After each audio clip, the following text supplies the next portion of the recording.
اب میرے بھائیوں سب ٹاپک نمبر 6 وہ ہے رمضان کے روزوں کی سحری اور افطاری سے متعلق فقہی احکام و مسائل. یہ بہت کریٹیکل ہیں.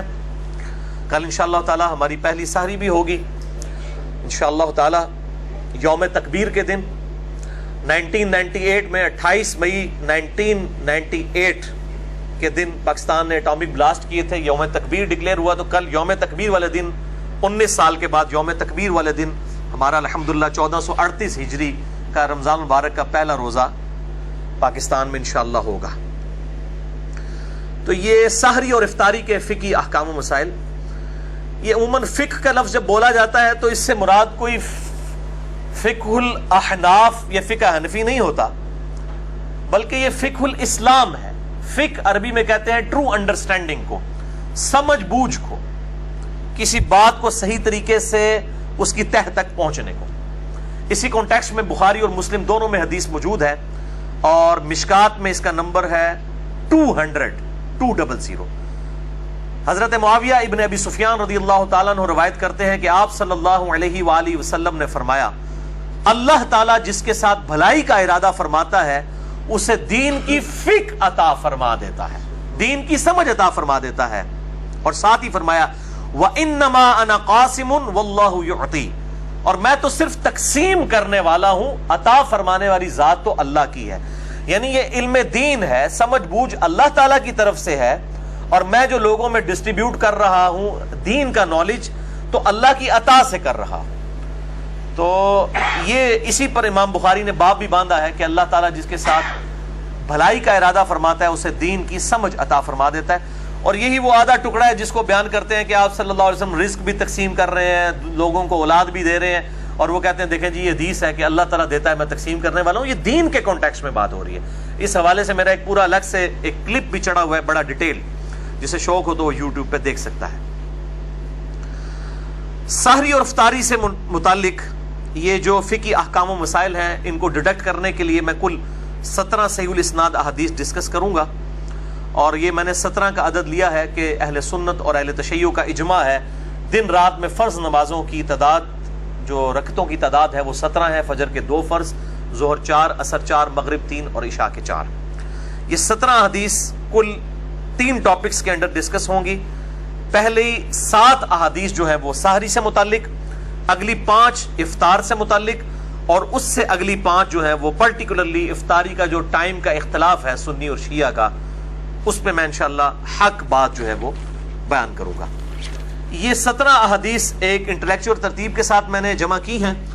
ان تمام احادیث کے نمبرز انشاءاللہ میں پرائمری کتاب سے نہیں بلکہ سیکنڈری کتاب جو ہے مشکات المصابیح، جسے میں نے ڈکلیئر کیا ہے مشکات از دا انسائکلوپیڈیا آف حدیث، اہل سنت کی مین سٹریم کی کل کم از کم 13 کتابوں کے یہ نوٹس ہیں. بخاری، مسلم، جامعہ ترمذی، سنن ابی داؤد، نسائی، ابن ماجہ، الموطا امام مالک، مسند احمد اور المستدرک للحاکم، سنن الکبری البیہقی، اور باقی کتابوں میں سے یہ نوٹس ہیں 6294 احادیث، 6294 احادیث. 3 PDF ہماری ویب سائٹ اہل سنت پاک .com پر شیخ زبیر لیزئی رحمہ اللہ تعالیٰ کی تحقیق اور تحکیم کے ساتھ اور تخریج کے ساتھ موجود ہیں. جسے شوق ہو تو وہ ڈاؤن لوڈ کریں. اس میں اس کے نمبرز کے تحت فٹ نوٹ پہ آپ کو پرائمری کتابوں کے نمبر بھی اور ان پہ حکم لگے ہوئے بھی انشاءاللہ تعالی مل جائیں گے. تو یہ میں مشکات میں نے الگ سے لیکچر بھی دیا ہے، مسئلہ نمبر 111B مشکات المصابیح کا مکمل تعارف، وہ ضرور دیکھیں. پہلی حدیث بخاری اور مسلم دونوں میں موجود ہے، مشکات میں 1982. آپ صلی اللہ علیہ وآلہ وسلم نے فرمایا سحری کھایا کرو، سحری کے کھانے میں برکت ہے. یعنی سحری کو ترغیب دلائی گئی ہے کہ اس کو کھانا ہے. یہ اکثر لوگ 8 پیرا روزہ رکھ لیتے ہیں بغیر سحری کو اور بڑا فخریہ بتاتے ہیں، جبکہ یہ فخریہ چیز نہیں، تو چھپانی چاہیے. سحری کھا کر روزہ رکھنا یہ برکت کا باعث ہے، اور آپ صلی اللہ علیہ وآلہ وسلم نے اس کی ترغیب دلائی ہے. اسی کانٹیکسٹ میں دوسری حدیث ہے صحیح مسلم کی مشکات میں 1983. آپ صلی اللہ علیہ وآلہ وسلم نے فرمایا ہمارے اور اہل کتاب کے روزوں میں فرق ہی سحری کھانے کا فرق ہے. یعنی یہود و نصارہ کی مخالفت کرنی ہے، وہ بغیر سحری کے روزہ رکھتے ہیں، تم سحری کھایا کرو. وہ رات کو ہی مطلب کھا پی لیتے ہیں, صبح کے وقت نہیں اٹھتے اور پھر اگلے دن اس طرح روزہ رکھتے ہیں ابھی بھی. اور جو مسلمان ہیں ان کے لیے سنت یہ ہے کہ وہ سحری کا اہتمام کریں گے, کیونکہ اہل کتاب کے روزوں میں اور ہمارے روزوں میں سحری کھانے کا فرق ہے. تو جان بوجھ کر سحری نہیں چھوڑنی چاہیے. اگر مجبوراً چھوٹ گئی اور کوئی شخص یہ سمجھتا ہے کہ میں بغیر سحری کے 8 پیرا روزہ رکھ سکتا ہوں تو وہ رکھ لے, لیکن اگر اس کو بعد میں احساس ہوتا ہے کہ میں روزہ نہیں نبھا سک رہا تو روزہ توڑ دے, اس پہ کوئی گناہ نہیں ہے, کفارہ نہیں ہے, ایک روزے کی قضا کر لے گا. اگر کسی کی سحری رہ گئی ہے اور اسے یہ یقین ہے کہ میں روزہ نہیں رکھ سکتا, روزہ نہ رکھے, اس دن چھوڑ دے. اب اللہ تعالیٰ کی طرف سے کیٹاسٹرافک کنڈیشن آئی ہے, وہ ایک روزے کی بعد میں قضا دے دے. اور اگر رکھ بھی لیا ہے اور بعد میں احساس ہوا کہ نہیں نبھے گا تو روزہ توڑ سکتا ہے, اس پہ گناہ بھی کوئی نہیں ہے, کفارہ بھی کوئی نہیں, ایک روزہ قضا کر لے گا. اور اس پہ ایک ایکسیپشن ہے, آپ صلی اللہ علیہ وآلہ وسلم کے حوالے سے بخاری اور مسلم میں حدیث موجود ہے اور مشکات میں اس کا نمبر ہے 1986 کہ آپ صلی اللہ علیہ وسلم وصال کے روزے رکھا کرتے تھے, بغیر افطار کیے اگلے دن کا روزہ اور پھر اگلے دن کا روزہ, اس طریقے سے مسلسل کئی دن کے روزے رکھتے تھے. بعض اصحاب نے آپ کی سنت کی پیروی میں روزہ رکھا تو ظاہر ہے وہ پھر مسجد میں بے ہوش ہونا شروع ہو گئے, تو آپ صلی اللہ علیہ وآلہ وسلم نے ان کو ڈانٹا اور آپ نے فرمایا ایکم مثلی, تم میں سے میری مثل کوئی کون ہو سکتا ہے, میں رات کے وقت میرا رب مجھے کھلا بھی دیتا ہے پلا بھی دیتا ہے. تو آپ صلی اللہ علیہ وسلم کی خصوصیت ہے کہ آپ مسلسل افطار کیے بغیر روزے رکھ لیا کرتے تھے. یہ آپ صلی اللہ علیہ وآلہ وسلم کی خصوصیت ہے, امت میں کسی کو اجازت نہیں. ان کو کہتے ہیں وصال کے روزے, وصل کہتے ہیں نا ملنے کو, یعنی روزے ملاتے جائیں, یہ آپ صلی اللہ علیہ وآلہ وسلم کی خصوصیت ہے. تو آپ نے فرمایا ایکم مثلی, تم میں سے کون میری مثل ہو سکتا ہے. کسی صحابی نے نہیں کہا کہ قل انما انا بشر مثلکم, اے نبی تم فرما دو کہ میں انسان ہونے میں تمہاری طرح ہوں. صحابہ کو یہ بات پتا تھی کہ یہ مثل کے اعتبار سے ایز اے اسپیشیز بات نہیں ہو رہی, بلکہ آپ کے مرتبے کی بات ہو رہی ہے, اور آپ کا مثل واقعی کوئی نہیں ہو سکتا. تو یہ دو ایکسٹریم ہیں, ایک طرف اہل حدیث علماء ہیں, بعض وہ ہر بات کے اوپر جو ہے وہ قل انما انا بشر مثلکم کے تحت کوئی ایکسٹریم رزلٹ نکالتے ہیں, دوسری طرف جو ہے وہ بریلوی ہیں اور وہ مطلب اس آیت کو پڑھنے کو آپ صلی اللہ علیہ وآلہ وسلم کی توہین سمجھتے ہیں. دونوں ایکسٹریم کے اوپر ہیں. درمیان کا راستہ یہ ہے کہ آپ صلی اللہ علیہ وآلہ وسلم کے مرتبے میں کوئی مثل میں نہیں ہے, لیکن جو سپیشیز ہے آپ انسان ہیں, انسان ہونے کے اعتبار سے آپ صلی اللہ علیہ وآلہ وسلم کی مثل باقی انسان ہے, لیکن مرتبے کی بات نہیں ہے. مرتبے میں تو انسانیت کو ناز ہے آپ صلی اللہ علیہ وآلہ وسلم کی مبارک ذات پہ. تیسری حدیث سنن ابی داؤد میں ہے, مشکات میں 1998, آپ صلی اللہ علیہ وآلہ وسلم نے فرمایا مؤمن کی بہترین سحری کھجور کھانا ہے. یہ کھجور صرف افطاری کے لیے نہیں ہے, سحری کے لیے بھی ہے سنت, اور بلکہ اس کے اندر بڑی طاقت ہے. ایک کھجور کے اندر آپ سمجھ لیں تقریباً 2 روٹیوں کے برابر کیلوریز موجود ہوتی ہیں طاقت کے اعتبار سے. تو سحری کے وقت کھجور کھا لی جائے طاقت کے لیے بڑی اچھی چیز ہے. اور دوسرا اگر دہی کا استعمال کیا جائے تو پھر دن کے وقت پیاس کے معاملے میں اللہ تعالیٰ کی طرف سے عافیت رہتی ہے. یہ فزیکل فینومینا آف نیچر ہے, جو لوگ دہی کا اہتمام کرتے ہیں سحری کے اندر, پھر دن کے وقت پیاس کے معاملے میں ان کے لیے آسانی ہو جاتی ہے.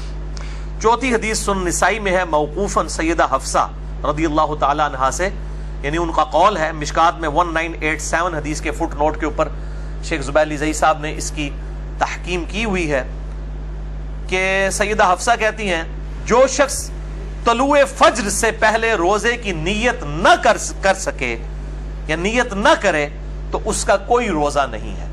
یہ رمضان کے روزے کی بات ہے.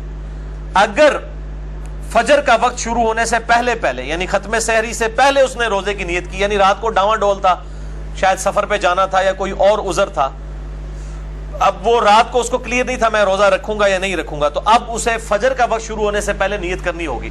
ویسے تو ہم رات کو جو سوتے ہیں وہ ہماری نیت ہوتی ہے, وہ یہ نہیں ہے کہ کوئی آپ نے کوئی زبان سے نیت کرنی ہوتی ہے, دل کے ارادے کا نام ہے. نیت کے بغیر تو کوئی کام بھی نہیں ہوگا. بخاری اور مسلم کی متفق علیہ حدیث ہے, بخاری کی پہلی حدیث یہی ہے اور مشکات کی بھی پہلی حدیث یہی ہے, انما الاعمال بالنیات, اعمال کا دار و مدار نیتوں پر ہے. لیکن نیت زبان سے نہیں کرنی ہوتی. جب ہم وضو کرنے لگتے ہیں تو کیا زبان سے نیت کرتا ہوں, نیت کرتا ہوں اس وضو کی خاص واسطے نماز عشاء کے, نہیں, دل کا ارادے کا نام ہوتا ہے. تو نیت دل کے ارادے کا نام ہے. اور یہ جو دعا جو ہے وہ نیت کی مشہور ہے, یہ بالکل جعلی جھوٹی فیبریکیٹڈ ہے.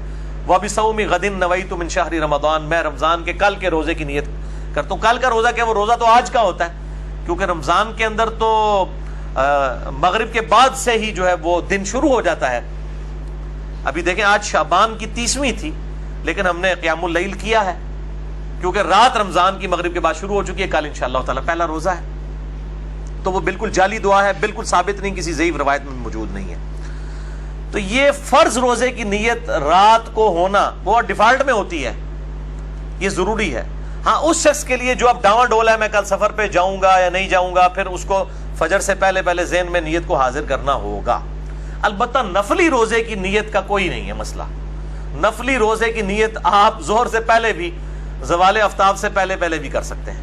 اسی کانٹیکسٹ میں صحیح مسلم میں حدیث ہے مشکات میں 2076 کہ اما عائشہ رضی اللہ تعالیٰ عنہ کہتی ہیں کہ آپ صلی اللہ علیہ وآلہ وسلم بسا اوقات گھر تشریف لاتے اور پوچھتے کچھ کھانے کے لیے ہے, ناشتے کے لیے, تو میں کہہ دیتی یا رسول اللہ کچھ بھی نہیں. تو آپ فرماتے چلو ٹھیک ہے میں آج پھر روزہ رکھ لیتا ہوں, یعنی بغیر کھائے پیے, اور نیت بھی اس وقت کی نفلی روزے کی. اور سیدہ عائشہ کہتی ہیں آپ روزہ رکھ لیتے اور بسا اوقات کسی کی طرف سے کوئی گفٹ آ جاتا ناشتے کے طور پر, تو آپ صلی اللہ علیہ وسلم اسی وقت اپنا روزہ افطار بھی کر لیتے کہ چلو ناشتہ آ گیا تو روزہ توڑ بھی دیتے, اور پھر نفلی روزہ ظاہر توڑ دیں گے, اس کی نہ کوئی قضا ہے نہ کوئی کفارہ ہے. یہ حنفیوں کا بالکل باطل موقف ہے. جو عبادت خود نفلی ہے اس کا قضا اور کفارہ کیسے ہو سکتا ہے؟ واجب تو ہے نہیں ہے. تو نفلی روزہ کو جان بوجھ کے بھی توڑ دے, نہ قضا ہے نہ کفارہ ہے نہ کوئی گناہ کا کام ہے. البتہ فرض روزہ اگر کوئی جان بوجھ کر توڑے گا تو میں پچھلی دفعہ اس کے کفارے کے حوالے سے ڈسکشن کر چکا ہوں. تو یہ نفلی اور فرض روزوں کا فرق سمجھیے گا. 5ویں حدیث بھی بخاری اور مسلم دونوں میں ہے, مشکات میں 2001. اما عائشہ رضی اللہ تعالیٰ عنہ کہتی ہیں کہ آپ صلی اللہ علیہ وآلہ وسلم احتلام کی وجہ سے نہیں بلکہ کسی اور وجہ سے, اور سیدہ عائشہ نے یعنی وہ پردے میں بات کی, یعنی میاں بیوی کے ازدواجی تعلق کی وجہ سے آپ صلی اللہ علیہ وآلہ وسلم جب طلوع فجر اس حال میں کرتے کہ آپ جنوبی ہوتے, یعنی آپ پر غسل فرض ہوتا. اب احتلام والا معاملہ تو اس سے بھی زیادہ کریٹیکل ہے, وہ تو انسان کے اختیار میں بھی نہیں ہے. آپ صلی اللہ علیہ وآلہ وسلم اپنی بیویوں سے ازدواجی تعلق کی وجہ سے, یعنی پری پلانڈ, آپ کو پتہ بھی ہوتا کہ میرے پہ غسل فرض ہے, آپ رات کو غسل کر کے نہ سوتے بلکہ اسی طریقے سے سو جاتے, اور صبح اس حالت میں اٹھتے کہ آپ جنوبی ہوتے اور ختم سحری بھی ہو چکا ہوتا, یعنی طلوع فجر بھی, یعنی آپ نے سحری بھی نہیں کی ہے اور غسل بھی نہیں اتارا ہوا, تو آپ صلی اللہ علیہ وسلم اسی حال میں روزہ رکھ لیا کرتے. یعنی روزہ رکھنے کے لیے جنوبی شخص کا غسل اتارنا ضروری نہیں ہے, بغیر غسل اتارے بھی وہ سحری کھا کے روزہ رکھ سکتا ہے. فجر کا وقت داخل ہونے کے بعد غسل کر لے, یا اگر فجر کا وقت داخل ہونے کے بعد اٹھا ہے تو 8 پہرا روزہ رکھنا چاہ رہا ہے تو بعد میں غسل اتار لے, جس طرح آپ صلی اللہ علیہ وآلہ وسلم کے کیس میں ہوا. اور یہ بڑی ڈیٹیل حدیث بخاری اور مسلم میں ہے کہ حضرت ابو ہریرہ یہ فتویٰ دیا کرتے تھے کہ جس پہ غسل فرض ہو جب تک غسل نہیں اتارے گا وہ شخص روزہ نہیں رکھ سکتا. تو اس کے جواب میں اما عائشہ نے جب یہ حدیث سنائی تو سیدنا ابو ہریرہ نے اپنے فتوے سے رجوع کیا. اب حضرت ابو ہریرہ رضی اللہ تعالیٰ عنہ آپ صلی اللہ علیہ وآلہ وسلم کی وفات کے 30 سال تک بعد میں بھی یہ غلط فتویٰ دیا کرتے تھے, اور جب سیدہ عائشہ سے ان کو یہ بات پتہ چلی تو انہوں نے رجوع کیا.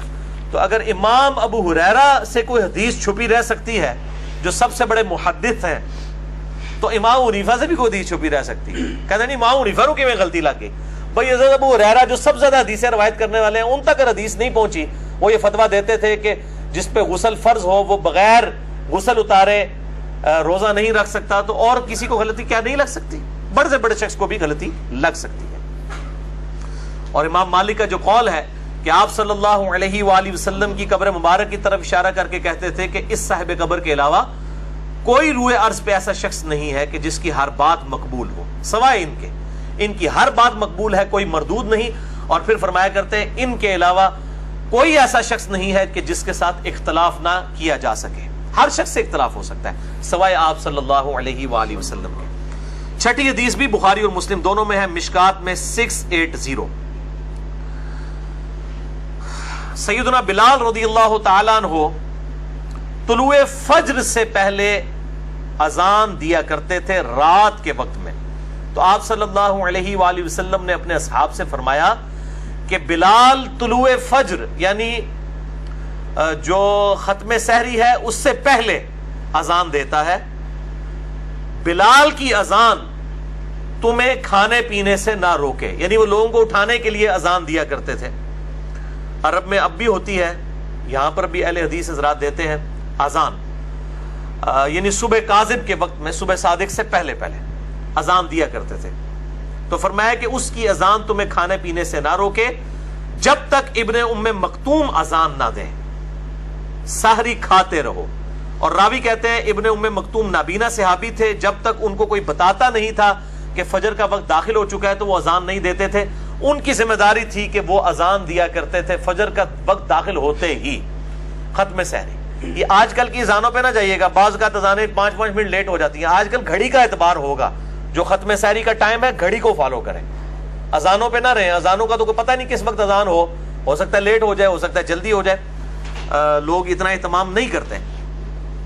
تو آپ صلی اللہ علیہ وآلہ وسلم نے فرمایا کہ جب تک ختم سحری نہ ہو اس وقت کھاتے پیتے رہو. اسی کانٹیکس میں صحیح مسلم میں ایک حدیث ہے، جامع ترمذی میں بھی اور مشکات میں ہے 681، کہ آپ صلی اللہ علیہ وسلم نے فرمایا اذان بلال یعنی صبح کاذب کے وقت جو اذان دیتے ہیں تمہیں سحری کھانے سے نہ روکے، لیکن جب روشنی افق پر پھیل جائے یعنی صبح صادق ہو جائے، وہ ٹیولائٹ سا جو ظاہر ہوتا ہے، تو کھانے پینے سے رک جاؤ. یعنی جب ختم سحری کا وقت ہو، طلوع فجر ہو، فجر کا وقت شروع ہو جائے تو پھر کھانے پینے سے رک جاؤ. اسی کانٹیکس میں قرآن حکیم میں آیت ہم پہلے ڈسکس کر چکے، سورۃ البقرہ آیت نمبر 187، وَكُلُوا وَاشْرَبُوا حَتَّى يَتَبَيَّنَ لَكُمُ الْخَيْطُ الْأَبْيَضُ مِنَ الْخَيْطِ الْأَسْوَدِ، اور کھاؤ اور پیو یہاں تک کہ صبح کا جو فجر کے وقت، من الفجر، فجر کے وقت رات کا جو سیاہ ڈھورا ہے وہ صبح کے سفید ڈورے سے ممتاز نہ ہو جائے، یعنی نیچے سفیدی نظر آتی ہے اور اوپر رات کا سیاہ ڈورا. جب یہ بالکل واضح ہو جائے اس وقت صبح صادق یعنی ختم سحری اور طلوع فجر ہو جائے گا، کھانا پینا اس وقت روک دو. 7ویں حدیث سنن ابی داؤد میں ہے، مشکات میں 1988، آپ صلی اللہ علیہ وآلہ وسلم نے فرمایا، یہ بہت کریٹیکل حدیث ہے، اس سے بڑے لوگوں نے غلط رزلٹ نکالے ہیں. آپ صلی اللہ علیہ وآلہ وسلم نے فرمایا جب تم میں سے کوئی اذان فجر سنے اور کھانے پینے کا برتن اس کے ہاتھ میں ہو تو وہ اپنی ضرورت پوری کر کے اس کو نیچے رکھے. اس پہ امام ابو داؤد نے باب باندھا ہے کہ برتن ہاتھ میں ہو اور انسان اذان سنے تو اس وقت کیا کرے. یعنی اگر کھا پی رہا تھا اور اسی دوران اذان شروع ہوئی، اس اذان سے مراد ہے کہ ختم سحری ہوگی، تو پھر وہ جو ہاتھ میں کھانا موجود ہے سامنے برتن میں اور پانی، اس سے فوراً سحری اپنی مکمل کر لے. لیکن یہ اس صورت میں ہے کہ وہ آلریڈی سحری کر رہا تھا، یہ نہیں کہ ایک بندے نے روٹین بنائی ہوئی ہے کہ وہ آخری 2 منٹ میں اٹھ کے سحری کرتا ہے، اس کے لیے نہیں ہے، کیٹاسٹروفک کنڈیشن کے لیے. اور بعض لوگ تو ایسے ہیں جو مطلب آدھا گھنٹہ پہلے سحری کر لیتے ہیں پھر انتظار میں بیٹھے رہتے ہیں، جیسے ہی اذان شروع ہوتی ہے کہتے ہیں پانی پی لو، جلدی پانی پی لو. وہ روزہ توڑ رہے ہوتے ہیں، وہ افطاری کر رہے ہوتے ہیں، وہ سحری نہیں کر رہے ہوتے. ان کو بتا دیں آپ افطاری کر رہے ہیں، روزہ تو آپ رکھ چکے تھے، اب آپ نے فجر کے وقت ہی افطار کر لیا اس کو، یعنی روزہ توڑ دیا. میں نے خود یہ آبزرو کیا ہے، 2008 کی بات ہے، میں ایک اہل حدیث مسجد میں اعتکاف بیٹھا اسلام آباد میں. وہاں پہ اجتماعی اعتکاف ہوتا تھا، 500-600 بندے جو ہیں وہ اعتکاف کرتے تھے.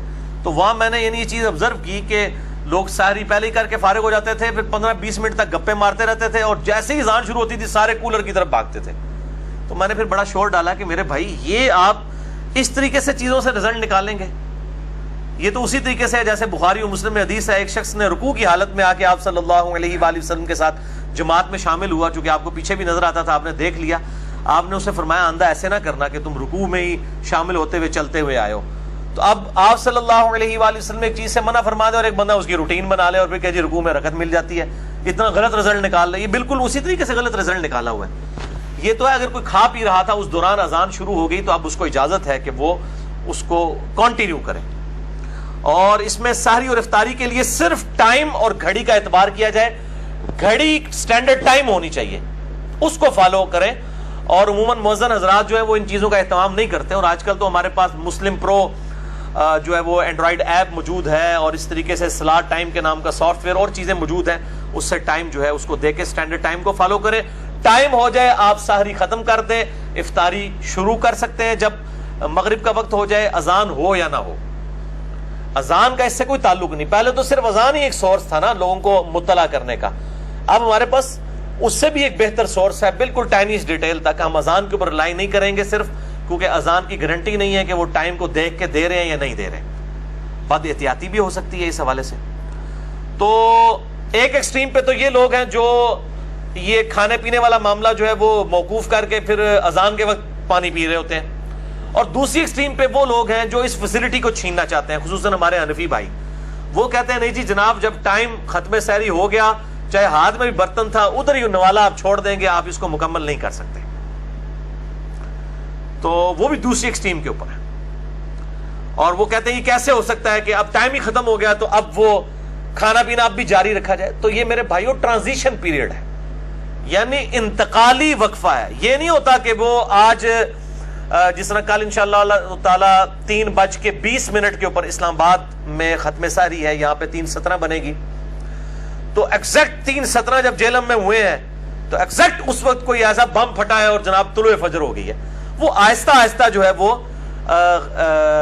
صبح کاذب جو ہے صبح صادق میں داخل ہونا شروع ہوتی ہے, یعنی ایک ٹرانزیشن پیریڈ ہوتا ہے.